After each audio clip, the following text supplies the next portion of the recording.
Because so basically that's what it's about, right? So what I'm doing right now is kind of coming on here for 8 weeks and giving people free access to the theory and its main principles and practice, right? So it's useful for parents, teachers, schools, education facilities, alternative education facilities.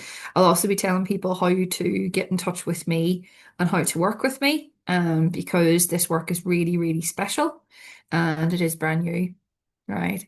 And I'm working as an education consultant, but I'm also working with individuals in mentorship, both adults and teenagers. I'm open to do that online, using the somatic processes and the personal development tools that are available inside of the body mind connection theory.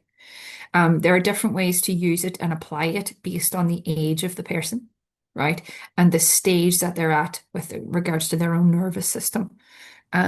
And there are ways to work that out as well.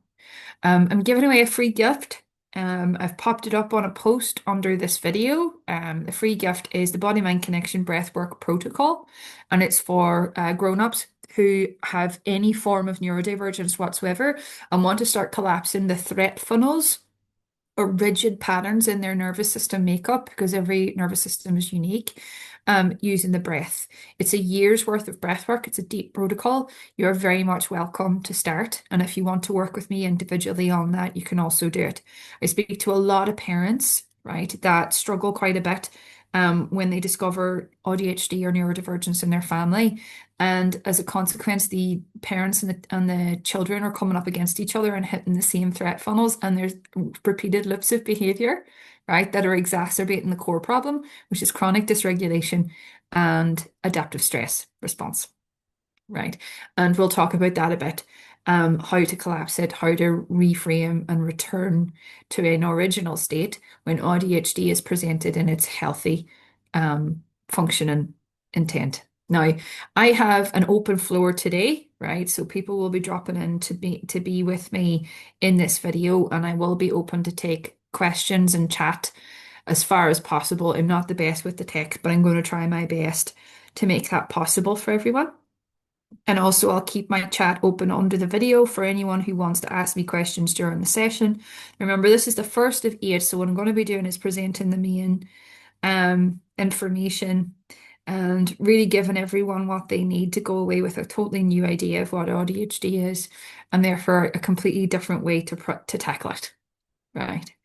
Now, if you are a parent, a carer, a teacher, an educator, or someone with neurodivergence of any kind, this will be very, very useful to you because it is kind of far-reaching information.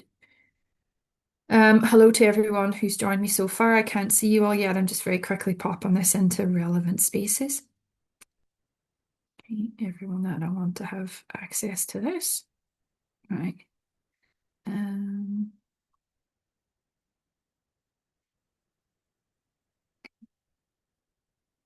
Here we are. There's quite a big community online talking a lot about ADHD at the minute, and I want to reassure everyone that the information I'm putting out here is for free and can be shared, and you don't have to book me or work with me individually to be able to wrap your head around it. With all else going on, it's very difficult to get the right information about ADHD at the moment, and it's not fair. And I understand that. So I just wanted to give respect to everyone who is in that situation at the minute. Now, as I said, there will be an audience with me, and I am streaming live, right? So if the audience don't want to be seen on the video, keep your video off, and you're welcome to send me questions into the chat while the session goes on. So this will be great fun. I'm very excited. Right, very, very excited. Now, I've finally worked out how to share correctly as well, which is honestly, if you'd have watched me trying to do this like around Christmas time, it was next level hilarious because I did not know how to use any of Zoom properly. And I'm saying that now with such confidence, I guarantee I'll mess it up again. Right. But it was like it was really tricky for me. It was really, really tricky. So I'm in this place now where I'm learning as I go, but I feel like I'm a little stronger than I was originally, which is great. Now, if we're seeing me on the screen right now and seeing the backdrop, then I have achieved my ultimate goal. which is being heard, seen, understood um, from the angle I want to be seen at. Now let me have a look. Who have we got here? Yeah, I can be heard beautifully. Yeah, looks like it's doing what it's meant to do. That's great. We're going to start in a few minutes, folks. Just bear with me, getting everything out to where it needs to go.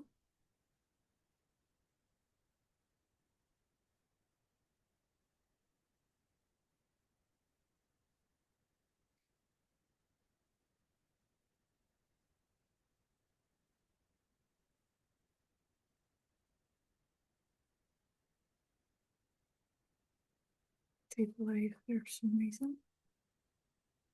Oh, tell me it's not come up as public, is it? Right. Hold on. Slideshow, stop share. Excuse me, I knew I was going to have to do this. Right, excuse me 1 second, folks. Just flipping around all unnecessary spaces. Yeah, sort this problem out. Right.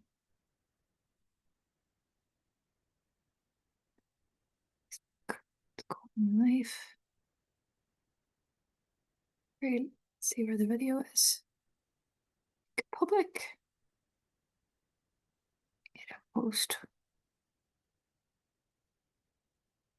And it should be public and it's not. That's really frustrating. Okay, it doesn't look like it's going public on time, which is very, very irritating. Discard.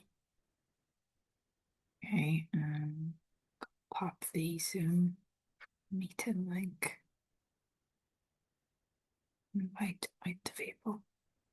I start in 2 minutes, folks. Thank you for your patience.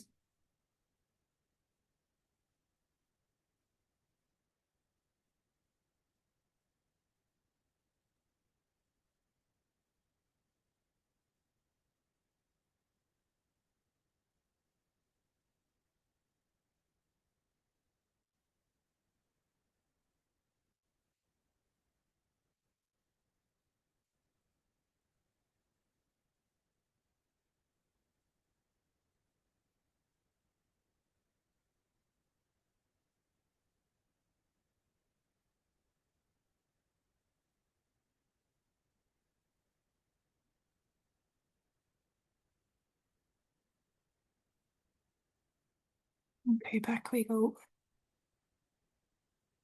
And you see.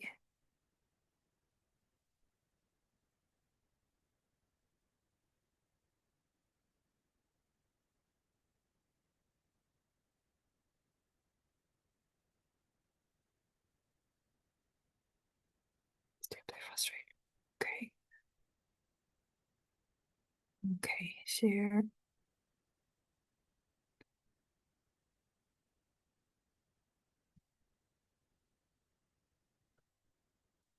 Okie dokie, we're going to fire away anyway. It isn't a public live stream at the minute. We're going to have to make it public afterwards, which is a little frustrating, but I'll not let it bother me too much. So, welcome everybody who is here for the session today. My name is Sinead Friel. I am an AuDHD education consultant and company director of Sincerity School CIC. Over the last year, we have been developing a school plan and design which uses the neurobiological needs and profile of the AuDHD child to present a specialised education for them, which merges healthcare and education as a whole, right? And we prioritise well-being, right? Believing that to open all doors to intelligence, creativity, capacity, and personal potential in their future. Now, as you can see here, the presentation is about to begin, and I'm just making sure that I've started it all correctly. Again, like I said, not my favorite thing in the world, this, so I'm not always doing it the best way. Right, so the BodyMind Connection AuDHD is a specialist training for teachers, parents, alternative education facilities, and SEND schools. Now, learning naturally from within is the tagline because we have learned and understood from the research that's taken place that learning happens internally, including all processes in the body. So it's not specific to the mind. right? The mind and the body are working together in harmony, and where a child is learning to use their hand, at the same time, they're also learning about geometry, right? And these two processes are one and the same and they need to be fluid. So child-led learning, right, will come from within them and is determined by their own special interests, needs, drives, and compulsions at that stage in their development. And when we cater to that, then we are also catering to the highest well-being and progression personally and neurobiologically for the child. I'm going to talk at depth about the different ways this is disrupted currently due to the fact that AuDHD children aren't normally identified nor diagnosed, and also their high needs profile is not fully understood. So I'm going to be going into detail about that as well. It is the latest in neurobiological research and the leading age in SEND education, and I will be talking to people at the end about how to get in touch with me and how to work with me. But before we do, let me just introduce myself in a little more detail. So Sinead Freed is an ADHD education consultant and alternative education developer and company director of Sincerity School CIC. Passionate about reimagining learning for ADHD children and teens, Sinead brings together lived experience, deep research, and a body-mind informed approach to create education that honours how young people actually develop, regulate, and thrive.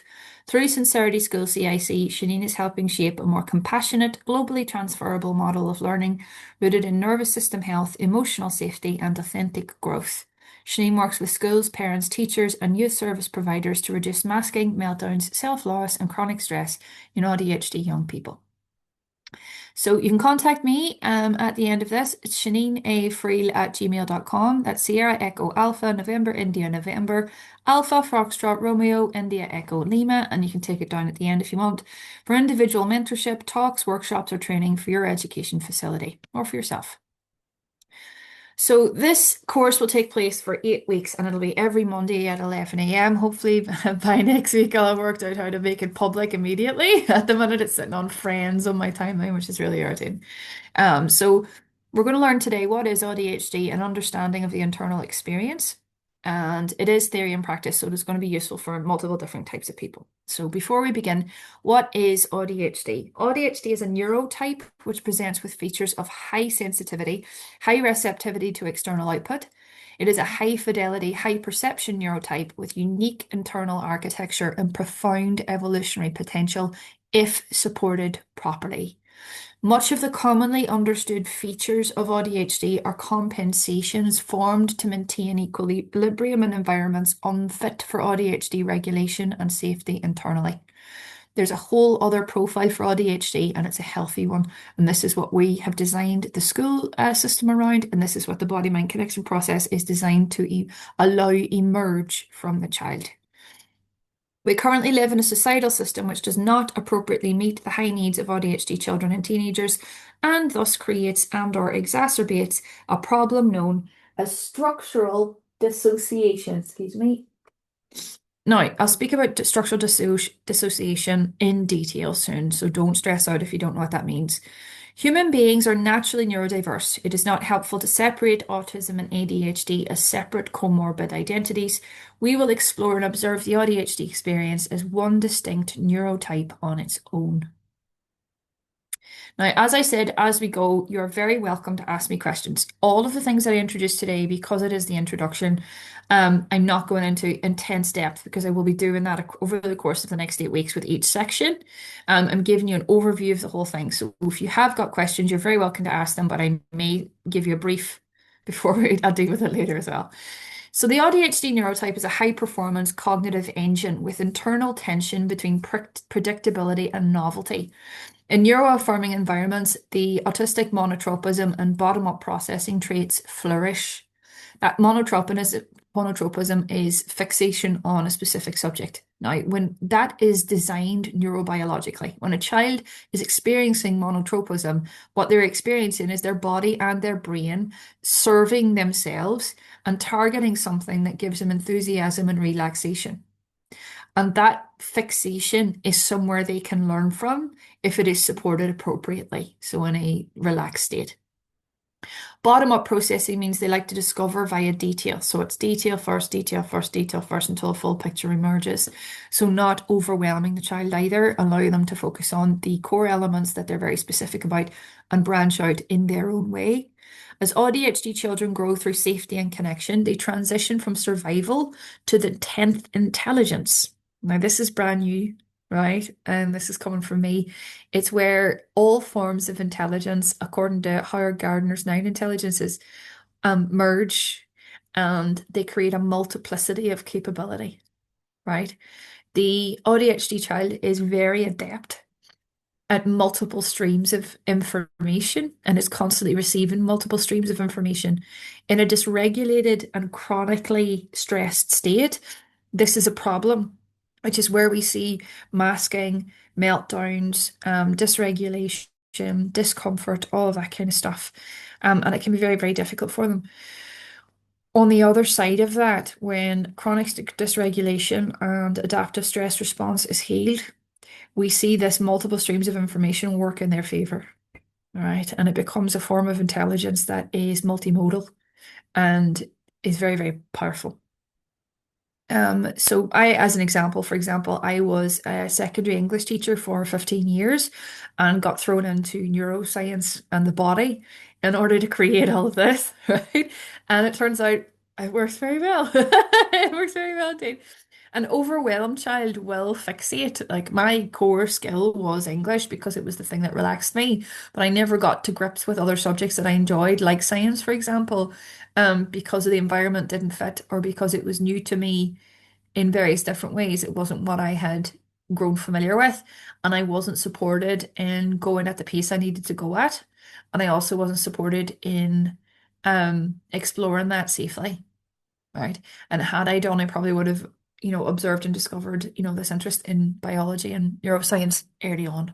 Um, but yeah, the idea here is to understand that ADHD children need specialism, right? Both in the approach towards them and also in their choices, right? We have to allow them to do that because they're designed uniquely. Each one is unique and they respond to life in a unique way. So this in front of you is sort of the map of what we've discovered and how we see ADHD flourishing. So this is the flourishing pathway.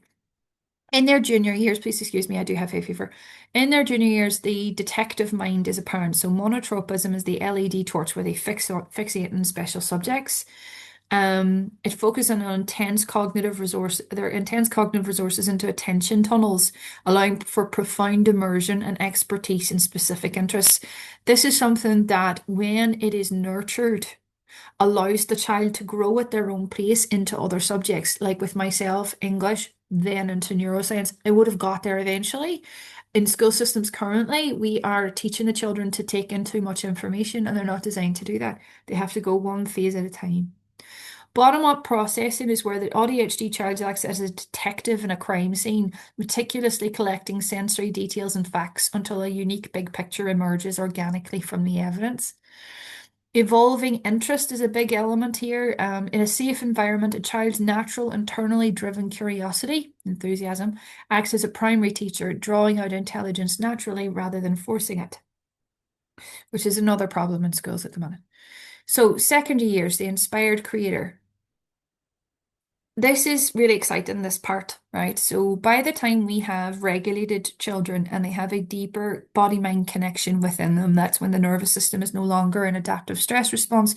They have collapsed most of the threat funnels, these patterns of behavior that have appeared due to dissociation. They then have the capacity to go into a bit of a flow state and be more independent in their choices and also more independent in their creativity. So hyperfocus and flow are supported. We create Dharma dissertations rather than exams in secondary school where they have a year-long multimodal project and it can be using multiple different forms of media, something that is altruistic or it serves the community or serves an interest of theirs, and they work on it through research and building and learning and cross-section in different subjects throughout a whole year. And then they're assessed on innovation, independence, creativity, their level of research, their level of effort, rather than exam-based rote memorization, which their brains aren't any good at, right? Because short-term memory is a major problem for ADHD. So creative sovereignty is this idea where allowing the children to choose their own niche funnels, intensive deep dives in secondary care or secondary education, and then have core pods where they have stable peer groups with learning advocates and teachers. They're quite small.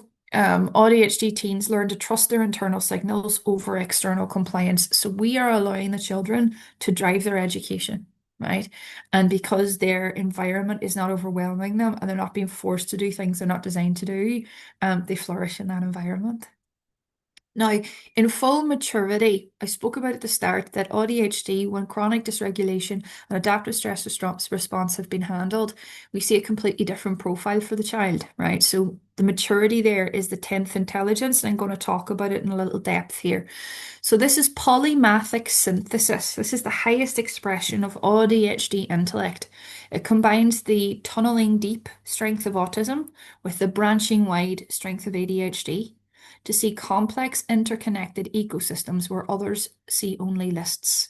They're able to make links, right?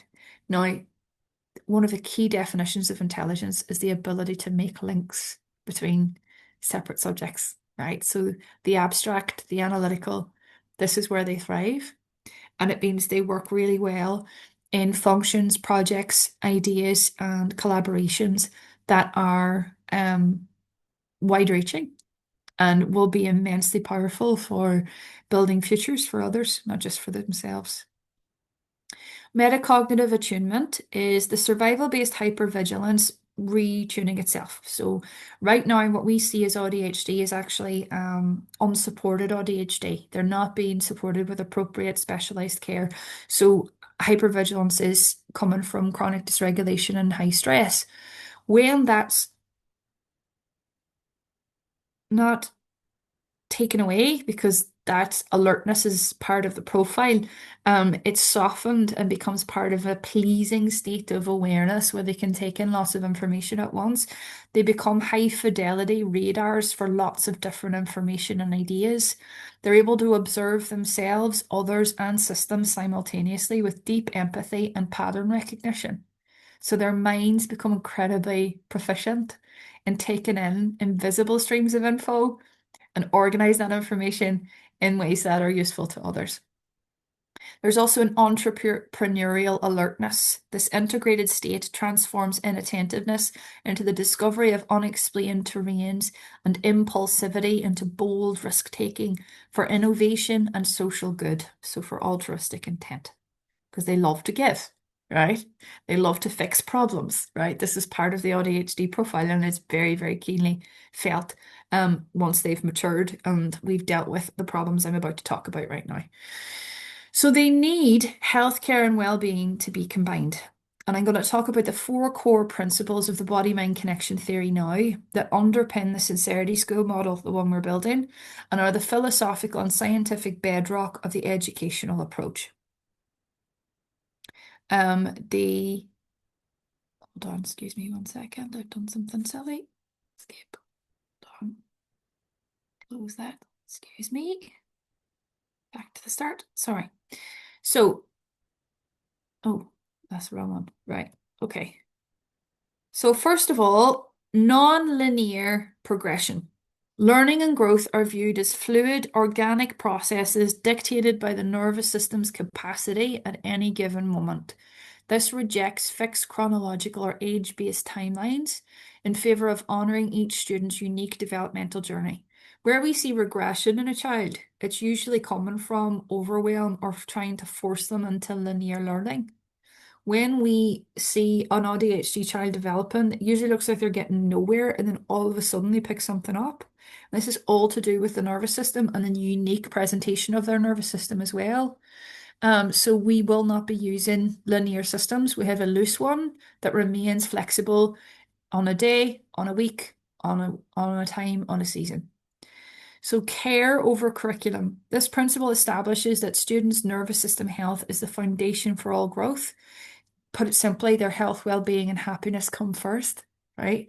And as a result of that, intelligence, capacity, enthusiasm are all naturally directives within them. They don't need that to be forced. If they feel good and they feel cared for and they feel comfortable, they can go at their own pace. And all of the things that we try and force upon them currently are going too fast for their own neurobiological need. So we work with the body system and work with the pace presented inside of them. And when they feel good, they do well. So it recognizes that academic learning is not something that should be forced, but rather is a natural byproduct of physiological regulation.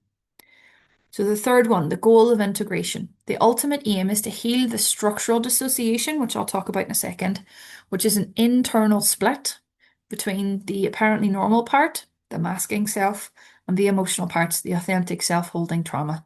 This process allows for the blossoming of a coherent, authentic self. Now, I'm going to have to talk to you about that in a second. Try not to stress about it for now, but there's a lot to learn on that front with regards to ADHD. So, dismantling masking. This principle prioritizes authenticity, that's just being yourself, by creating an environment where students feel safe enough to stop performing neurotypicality.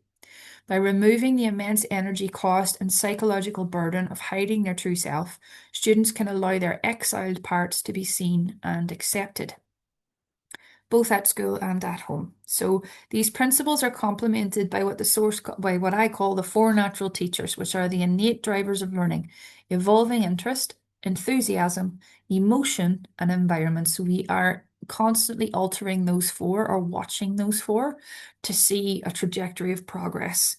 And rather than trying to change the child, we move with what we are being taught or shown from these four natural teachers. These drivers ensure that intelligence is drawn out from the child's own curiosity rather than put in through hierarchical construction or instruction. So, authenticity, creativity, and intelligence, direct indicators of health. These are biological responses to improved states of relaxation, natural enthusiasm, and well being. They increase in gradients when health, well being, and fulfillment are in balance, and over time, self created through independent choice and the joy of discovering personal preferences and strengths. In order for a child to be intelligent, they must feel fulfilled and inspired by the work they do and by the influence it has on them as a person. It gives them a sense of meaning, place, and space. That's the grounding force for an ADHD child. They have a propensity towards dissociation and zoning out. When they have a sense of meaning, a sense of belonging, a sense of where they fit in the world and enough space to be in that space, right? Enough space to do what it is they need to do in order to feel comfortable, their nervous system naturally relaxes. So teaching children about their indigenous history, about who they are, where they come from, about where they are in the world and time, about what other people are doing, giving people very specific roles and making sure the child is aware of those roles. It takes away a lot of the taxing confusion that happens inside of ADHD because they don't explicitly or automatically understand social rules, people's purposes or what they intend for them. And that's another thing that's causing stress. And they don't need it. They don't need it. They're just deeply sensitive and they require that level of meaning, place, and space inside of everything. This strengthens neural pathways and improves body-mind connection long term. Being true to ourselves is good for our health, good for our happiness, and good for our future. So what is the body-mind connection? Now, this is where it gets interesting. Right, you ready? We're going to experience it for a second, right? I'm going to invite you now, if you're present with me here, to pause, place your hand on your heart, slow your breath, allow a natural, easy rhythm to form in your breath while we watch this very short video. Let your thoughts come and go, don't stay attached to them, and feel only. Now, this feels woo-woo, but I'll explain the science behind it in a second.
stopping it there briefly.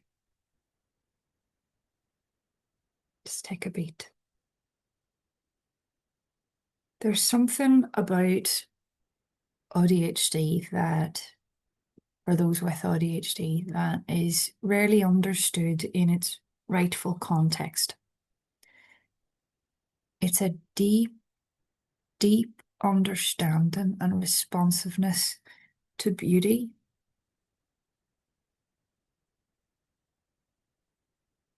to new things, and to nature.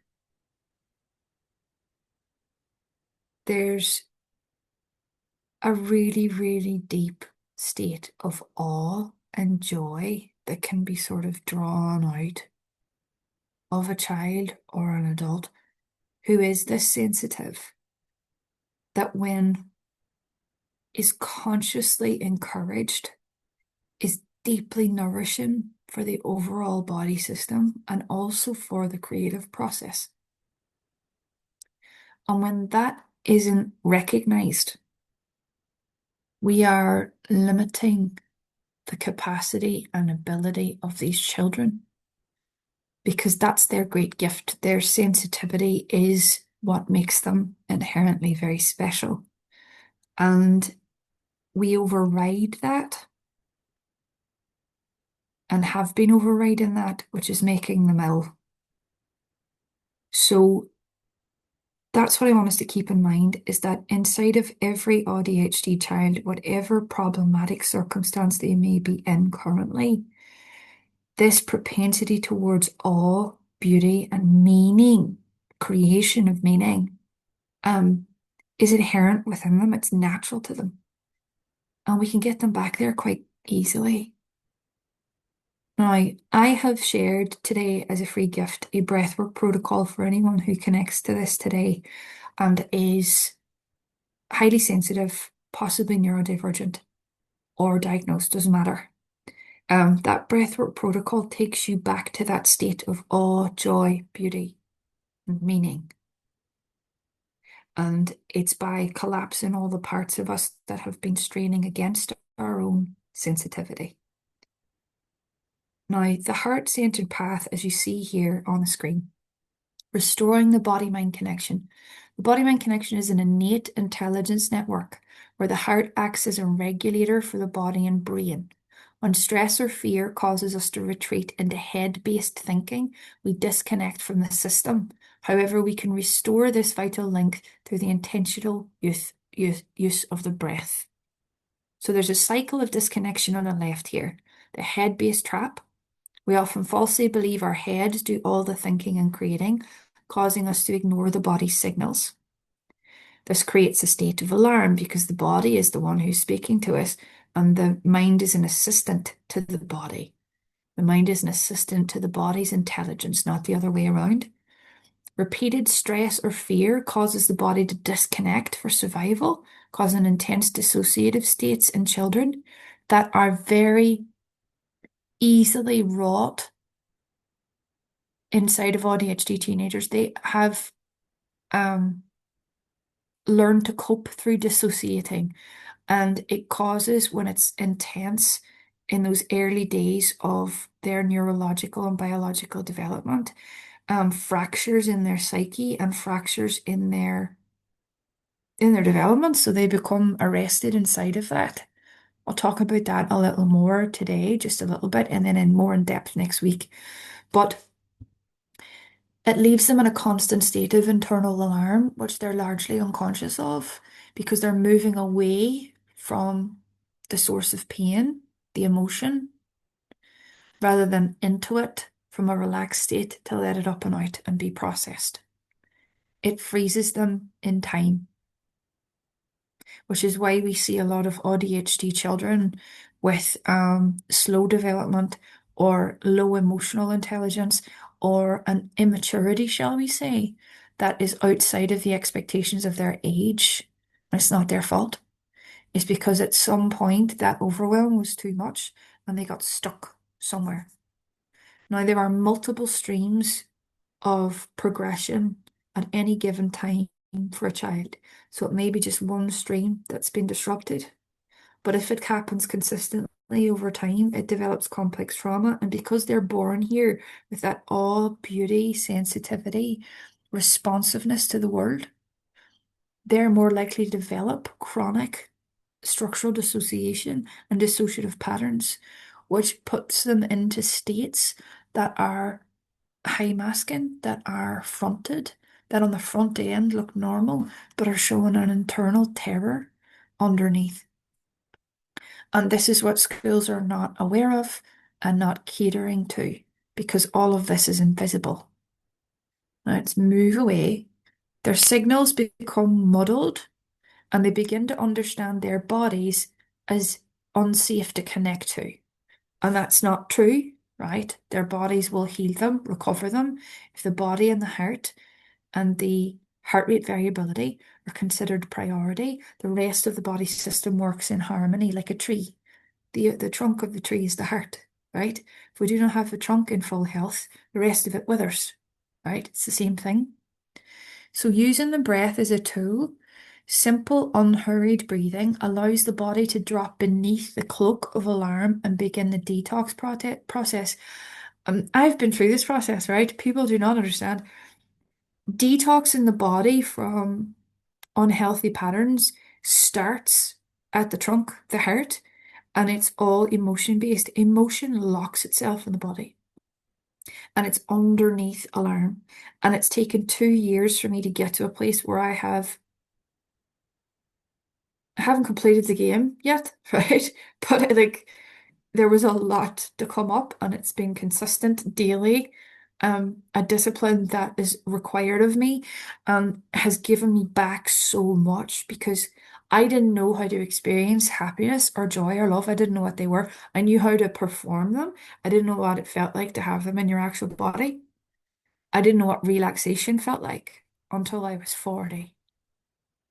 Like, and this is what we're dealing with, right? And there were multiple problems in my life as a consequence of this, but let's not go into that now. So heart-mind synergy. View the heart as a conductor, the mind as a machine, and the breath as the regulator that cleanses both and keeps them both oiled. Now, reconnecting the system, staying with the breath relinks the central nervous system and brain, revealing the organic intelligence hiding under fatigue or nervousness. So the heart-centered path, restoring the body-mind connection. I need a tissue. Excuse me. Now, the neurobiological connection between the head and the heart being where the body parents and regulates all the other functions in the body and brain, requires slow, deliberate, and specialized attention in our daily life. We live in a world designed to disconnect us from that essential heart-centered feeling state. Much of our behavior to date stems from a belief that our heads do the deciding, thinking, and creating for us. So we think and move after thinking. This doubt dysregulates the body system. We're taking our information from the wrong place. For example, we have a child who is scared. We tell that child to do something. The head says, you're supposed to do that thing. The child goes and does the thing. They're terrified the whole time. They've overridden their body's intelligence. There could have been stages that they could have moved through to make that thing less scary. And we've created another fracture, right? We've created another behavior that is going against their natural state and keeping them in ill health. I'll speak about the effects of adaptive stress response in a second, right? Our bodies are very intelligent. They are constantly working all the time to signal, communicate, connect, and sense things from within and around us. I hope you're following me okay. Going very fast. It's a cultural thing. Now, our most intelligent signal doesn't come from externally sourced information or from memory, but from the feelings and suggestions we receive from our body. And following that, what arrives in our mind in a state of presence when connected to our body. So when we speak of the body-mind connection, we are speaking of an innate and unique intelligence network.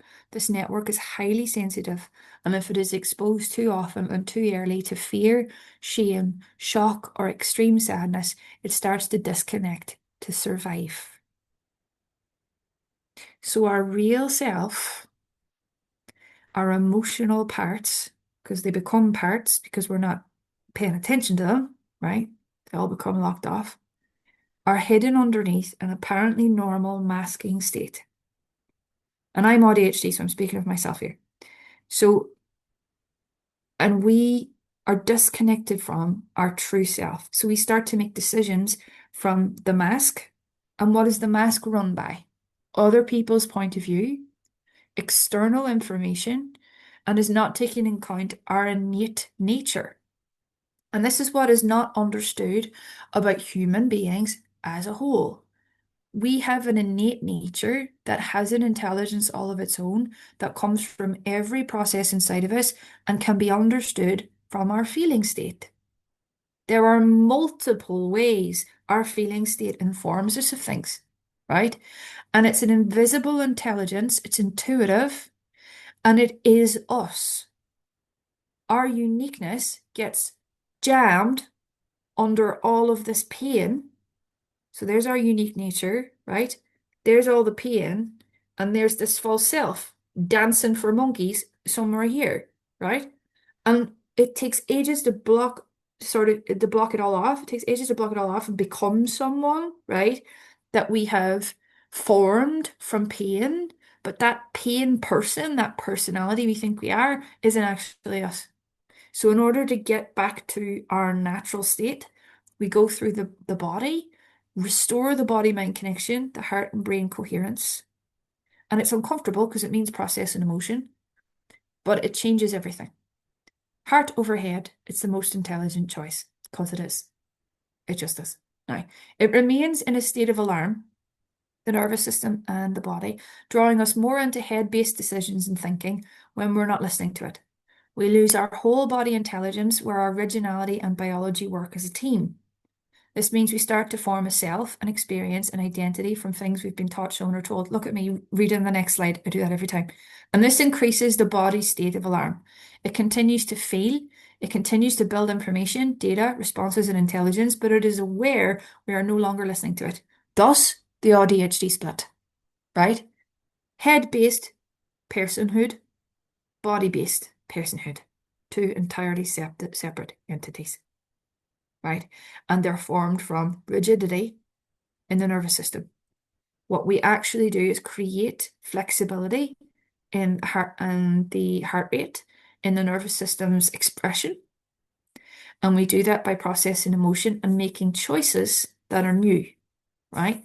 And we make those choices from within ourselves. And this is a constant state.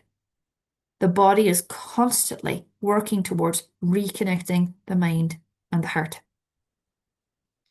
It starts to malfunction and our health decreases when we are not following that process I just described. Are you trying to be you or someone else? Our body's thoughts and genuine feelings start sending muddled up signals, often to repel or suppress the chaos and alarm bells coming from deep within us. We try to mask it. We try to limit our sensitivity. We reach for things called false compensations, replacements for connecting to ourselves. This also comes from thinking sensitivity is just an irritant, right? Some very intelligent people in my life have interpreted their own sensitivity as being an irritant, something annoying, right? That doesn't serve them. And the opposite is the case.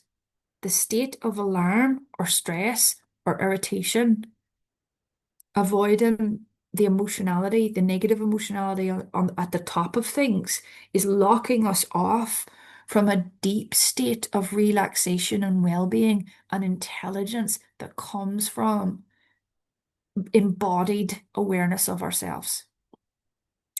It is deeply useful. That sensitivity is deeply powerful. It is incredibly nourishing and it is incredibly, incredibly fulfilling once we use it in our own lives. Because this is not being taught anywhere, right?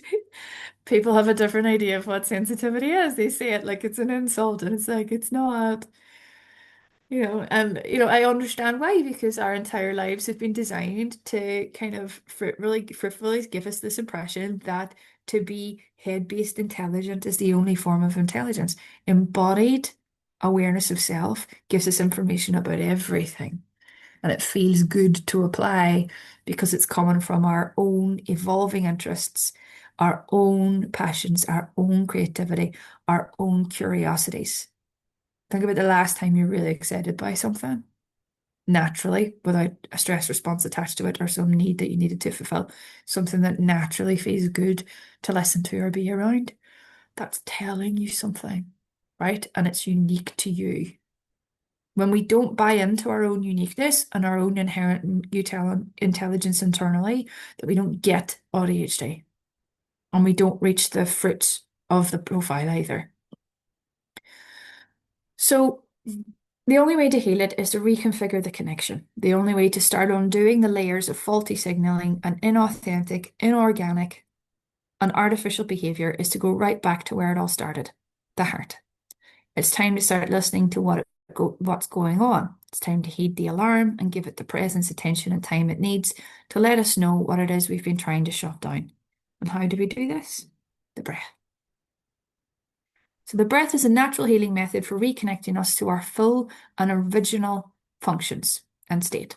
If you imagine the heart as a conductor of energy, the mind a machine powered by the heart, and breath as a regulator, cleanser, and clarifier of both, we get some way close to its power and use. One breath in, one breath out. And making that a religious practice every day. And going, I have a wee thing I do, right? Someone taught me this years ago. I put my 3 fingers on my chest when I've noticed I've come out of body. That very, very small act of returning to myself brings me back to the heart and brings me back to my body's processes and my feeling state.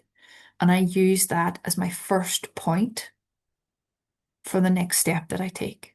Just that small pause here. Because it stops me jumping into old patterns of behavior. And it's only a tiny act. Someone called it the Trinity. So it's the head, the heart, the spirit. Right? Putting it on the heart. So after a time, the body will begin to drop beneath the original state of alarm, which acts as a cloak around the truth of our feelings, wants, needs, desires, and requirements. All that healthy organic intelligence that surfaces from deep within. And by letting the mind rest and the breath take over, the detox process begins. The first steps towards clarity can finally be taken. By staying with the breath, unhurried and accepting, our bodies begin the process of reconnecting the central nervous system and the brain.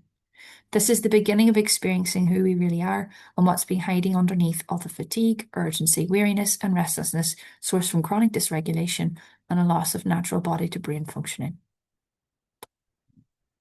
So what is structural dissociation and how does it affect a lifetime? It comes from this belief that has been implanted into AuDHD individuals and children unconsciously. A lot of them aren't aware of it. Connection is unsafe, either to themselves because there's a build-up of alarm there, or connection to others is unsafe because others have become the source of their stress. And it's when their sensitivity hasn't been honored and their high needs have not been accounted for in any space or place. So the root cause is that. Structural dissociation is as a result of extreme overwhelm when the body and brain are still developing. And the brain, I notice me, I've just put my 3 fingers on my chest because I don't like talking about this subject, right? You see, come right back to the body, right? And the brain disconnects from the body to cope. So when the mind hijacks the body and forces unnatural behaviors in a pattern later in life, these patterns were established in early childhood. It's to avoid feeling, and it stays that way until health, safety, and regulation are repeatedly returned to the nervous system and the heart. By processing emotions, we release the pattern and heal structural dissociation. Behavior is a distress signal, and no learning or development can take place when the nervous system is in a state of chronic dysregulation.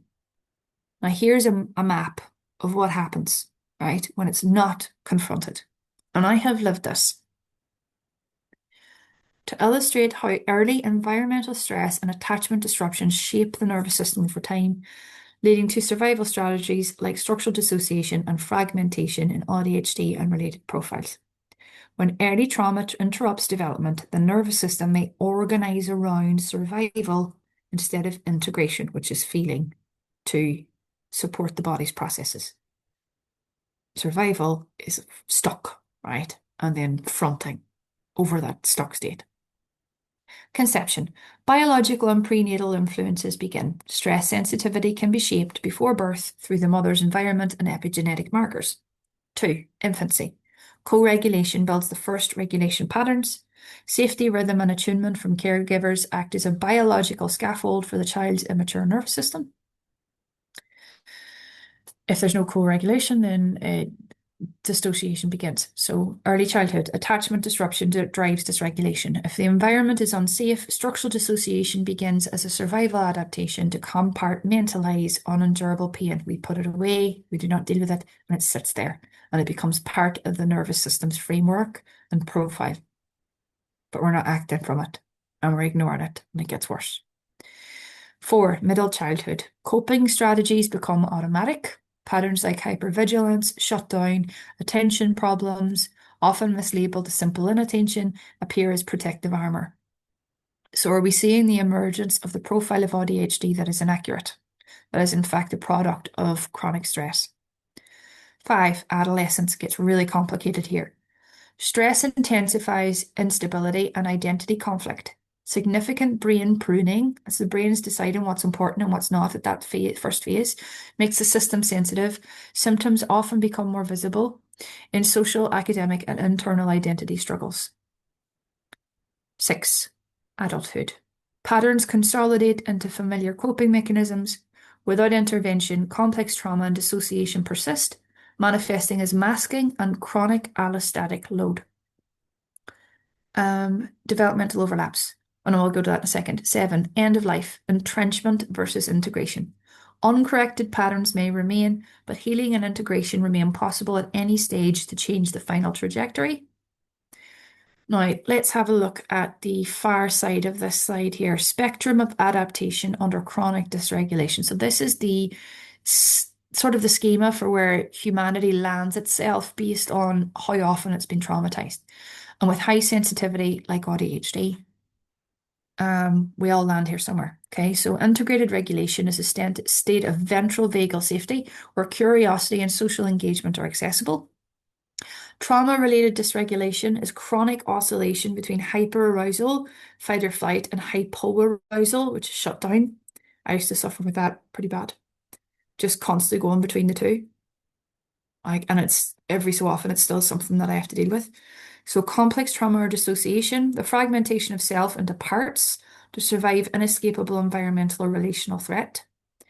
Also, I presented with dissociative identity disorder-like traits, right, until I started healthy integration. And that's over the last 2 years. Previous to this, my life was heavily disrupted and extremely chaotic and very painful and full of trauma because I was pretty much made up of a bunch of little girls, all trying to be grown up and not equipped with the skills in order to do that. And I was flipping between those parts. And they all had their own threat funnel, their own funnel of rigorous behavior or patterns that they couldn't break out of because of not integrating emotion. See, this is how it works, right? So rigid defensive personality patterns, highly structured survival identities formed to protect a vulnerable core from further perceived rejection or harm. Now, if you have a look at just in the middle of the page there, it says developmental overlaps. AuDHD and ADHD traits, trauma can overlap with these and significantly amplify core symptoms. Complex trauma and CPTSD are a direct survival adaptation to chronic threat and early attachment disruption. They are also nervous system rigidity states. Borderline personality features, often linked with stress-related dissociation and profound emotion dysregulation rooted in early misattunement. Personality disorders, to me, appear to be a way of identifying early trauma wounding. If the early trauma wounding was primarily about abandonment, you will see borderline type traits. For narcissistic traits to occur, that's normally because of a defensive adaptation to fill a void in identity, not a single cause diagnosis. So you may see narcissistic traits inside of someone who has structural dissociation because of having to defend themselves early against overwhelming trauma. And in order to do that, splitting off from their original self to such a degree that it creates cognitive dissonance. When it gets to borderline and narcissistic traits, we are seeing severe cognitive dissonance where there's been so many fractures that half of reality is not available to them. Both of them presenting differently because of a different type of wound, right? But you see this in AuDHD a lot, right? Because it's the same problem, it's structural dissociation and lack of integration. Now, without adequate care, adaptive stress causes all of this stuff, right? Mental health and trauma. The psychological burden on AuDHD individuals is significant, largely due to a history of navigating environments not designed for their neurotype, depression and suicidal ideation. Neurodivergent adults are 3 times more likely to experience severe depression and suicidal ideation in adult life. Trauma history. Research indicates that as many as 95% of autistic individuals report a history of trauma. Structural dissociation. There's a high probability that undiagnosed and traumatized AuDHD individuals have developed it to some degree as a coping mechanism for chronic overstimulation and invalidation. They're the key things there. Overstimulation and invalidation. We can self-validate. Children can't. Managing overstimulation is our job for them. Addiction and false compensations. When AuDHD individuals are unable to process exiled emotions, and that could be due to an extremely stressful environment with enormous amounts of demand upon them that is beyond their capacity to handle, they could be in cognitive decline because of this. I know what that's like because I have been there myself. So there is no judgment when this happens to anyone. Because when you are this sensitive in your nervous system, it is a slow build. You don't even recognize it's happening. I used to struggle with holding memories from the night before. I used to sit there and try and remember things and I couldn't recall them because my brain was so exhausted. My mind was running so far ahead of my body that I was breaking down internally and I had absolutely no idea. I couldn't read hunger signals. I couldn't read alarm signals. I couldn't act on danger. Like I couldn't protect myself. And it was all happening because of undiagnosed ADHD and underlying chronic dysregulation and trauma. So the false compensations that people grip onto, substance abuse risk. Autistic individuals have double the risk of developing substance abuse disorder compared to their neurotypical peers. I hope that is comforting, right? For those who have been through that, I hope that is comforting so you can see and understand that there's a level of innocence inside of these. There's enormous innocence inside of it. All of it is innocent because it's coming from trying to cope with something you can't see. So gender-specific risks. For ADHD males, the intense drive for autonomy and identity can lead to substance abuse as a means to mitigate the invalidating effects of their environments, where they're like, I feel this way, no one can see me. I do not feel seen. That's an incredible wound for ADHD. I had it as well. Like, or just you'd be in environments, you'd be like, I am literally putting on a person here and no one can connect with me and no one knows who I am. There was this well of loneliness inside of me for 40 years of my life and no one could see it and it was incredibly difficult. So dopaminergic vulnerability, the ADHD nervous system is often wired for dopamine-seeking behavior, which can create a heightened vulnerability to addictive highs and reward circuits similar to those seen in cocaine addiction. Economic and well-being outcomes. The economic and social cost of misalignment between the ADHD neurotype and traditional societal structures is high. We are shown this, we have to do this, and this to become a functional human. ADHD don't work in a way that fits that ladder. We can't get on the ladder of success. It's not designed for us, right? And finding our own way without guidance is immensely hard. So there's an employment deficit. Full-time employment for adults with ADHD is 43% lower than for neurotypical peers. Please, I apologize. The statistics that are available are not ADHD specific, but there's a crossover between them. 40 to 60% of people with autism have ADHD. 30 to 40% of people with ADHD are also autistic. So it's all relevant, right? Think of those statistics here. Job instability. Approximately 60% of adults with ADHD have lost or changed jobs due to challenges related to their symptoms. Autism unemployment. Unemployment rates for adults with ASD are estimated to be as high as 80%. Prevalence and physiological co-occurrence. The prevalence of ADHD is high within neurodivergent populations, and it is frequently linked to specific physiological conditions. Co-occurrence rates. Between 30 to 80% of autistic individuals meet the criteria for ADHD, and 20 to 50% of individuals with ADHD meet the criteria for autism. I nearly had it right. The hypermobility link. Within hypermobile populations, there's a 7.4% higher prevalence of autism and a 5.6% higher prevalence of ADHD. In mass, when I was at school, right, I used to, well, Catholic schools, they make you shake hands with people next to you, right? Peace be with you, right? And I would do that, right? Just freak people out. Cracked me up. So the outcomes for ADHD when it is undiagnosed or unsupported are, yes, that. They're that. Hope you can see him. Now, which is not fair. Now, the hidden crisis. Here's an image on it. I'm going to talk about it in more detail next week. I'm going to stop right here. This is the introduction. I showed you what the body-mind connection is. I've given you a priority look at what ADHD can be, right, versus what it is currently. And we've also looked at what it means to leave ADHD unattended. So when we do not apply the body-mind connection process in the way that we care for them, in the way that we educate them, then there are major struggles. The rest of what I will introduce to you will happen next week and the weeks following. I've also got the free gift available. If from this information you are excited, please come to the next session. It's next Monday at 11 a.m. UK time. I also have the breathwork in a PDF for any grown-ups here who are listening and want to start undoing all of this within themselves. If you are a highly sensitive person, you suspect neurodivergence or you're diagnosed, it will be immensely helpful for you. And it's a year's worth of breath work that you can have for free, right? You are very welcome to join me again next week. And my name is Shanice Frail. You can email me on the email on the post if you want anything else. I am available to work with people individually and in groups and to come to schools and alternative education facilities. There's more to come, loads more to come. I am not done.